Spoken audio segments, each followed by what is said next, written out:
Today I'm going to show you how to open the O2 WRX taillights. The very first thing we need to know is if these are plastic welded or butyl sealed. I have already opened this side and I can tell you that they are plastic welded. These are really gross. If you look right there, there's no seal at all. It's just plastic melted to plastic, which means to open these up, we have to cut it. Let's figure out what tools we need. These are the tools that you're going to need to open up this light. First thing you'll need is a cutter. This is the cutter that we use. It's an ultrasonic cutter. Costs about $400 off of Amazon.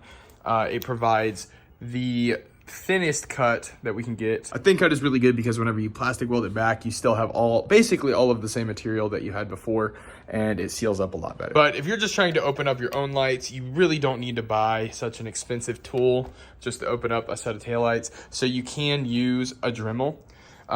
This Dremel right here is like $80 to $100. And this is the bit that we like to use. This is probably like a $30 bit, but it is the thinnest bit that they have on the market. A bonus thing that we got is the extension, just because this gets hot pretty quick, so you can actually hold on to it longer if you have the extension. Once you've cut open the light, then you can use pocket screwdrivers to get in there and kind of twist it apart. We use a big screwdriver if we need to, or if we have real issues, we use a panel popper. Once you've done all your modifications, you're gonna need to put the lens back together, the lights back together. So we use a hot knife. I have no idea what brand this is. I wish I knew, because I really love this one. But any sort of hot knife to melt the plastic back together is gonna help. Once you've melted it together, we use an adhesive in several spots of the light. Right now we use Shugu. It's really good stuff that we found. To actually seal it up, we use silicone. I personally like the black one so it blends in better. This stuff you'll actually cover the entire cut line with. Time to show you the cut line. I've already started here, but there is this very small lip that I was following. You can follow it all the way around the light until you get to the fin.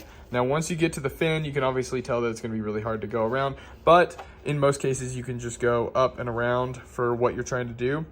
Personally, we're gonna go right through here and cut all of this, and then it's gonna drop back down into this corner. We are putting in an all LED alumistatic board in here, so all I need is for it to be cut right through here. Some plastic welded lights you can actually cut in between the lens and the back housing, but for our application, I would much rather cut from the back. That way we don't have to have any weird cut line on the sides here. And got it. The hardest part of this whole thing is whenever you're going to take it off using the screwdrivers, this part right here wants to hold on to right here.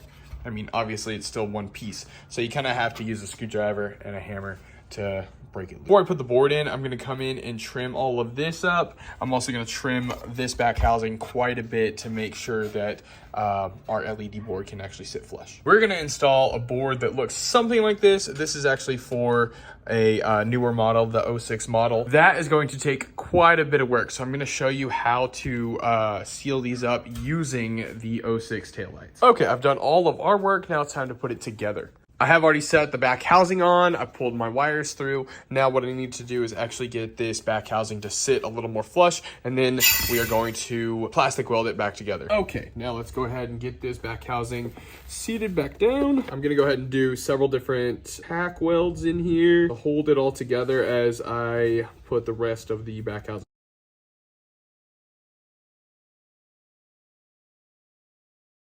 Now, since we added an entire extra LED board on the inside, it's not gonna sit all the way flush without a little bit of encouragement. So I'm gonna go ahead and clamp this back in place so that we can get this whole thing welded back properly.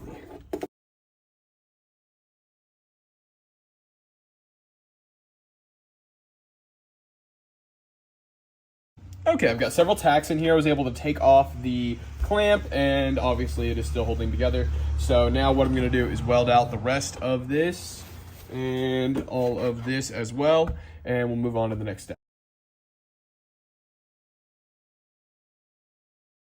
This light is completely plastic welded. Now what I'm gonna do is go ahead and add a couple of dabs of Shugu or goop. Now the plastic weld should hold it, but this is just some added security. You know, it's an adhesive, and last thing you want is for your lens to fall off while you're driving. So go ahead and add a couple of dabs of this.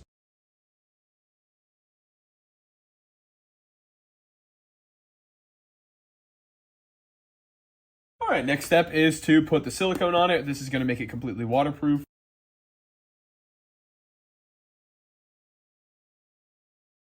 Now you just got to let that cure up. And since we didn't cut in between the lens and the back housing, we do not have to do any sort of paint work on the front, which is extremely nice. Well, personally, while this is curing up, I'm going to go ahead and do some wiring.